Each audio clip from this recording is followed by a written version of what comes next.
আসসালামু আলাইকুম। আচ্ছা, আমরা হচ্ছে শর্টকাট নিয়ম জানছিলাম। শর্টকাট যদি সৌরজগৎ সম্পর্কে কোনো প্রশ্ন আসে, সৌরজগৎ সৌরজগৎ সৌরজগৎ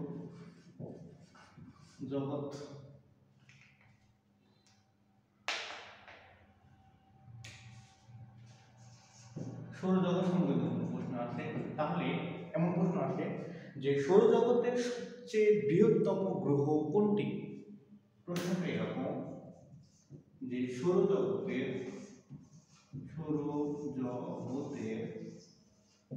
বৃহত্তম গ্রহ কোনটি? হ্যাঁ, এরকম প্রশ্ন যদি আসে তাহলে আমরা উত্তর কি দিব বা মনে রাখবো কিভাবে?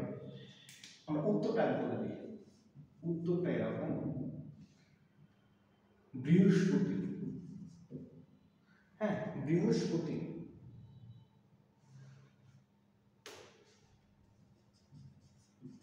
বৃহস্পতি গ্রহ, এটা হচ্ছে উত্তর।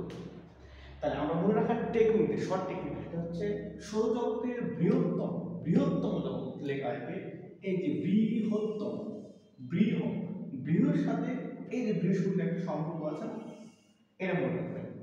বুধ হতে পারতো, শনি হতে পারতো, শুক্র হতে পারতো, কিন্তু এই যে নীলটা বৃহ, এই যে বৃহ, ঠিক আছে? তাহলে সৌরজগতের বৃহত্তম গ্রহ কোনটি? কারণ এর তো প্রশ্নের মধ্যে থাকছে, এটা দেখে আমরা বলবো কি বৃহস্পতি গ্রহ, এটা সৌরজগতের সবচেয়ে বড় গ্রহ। ধন্যবাদ।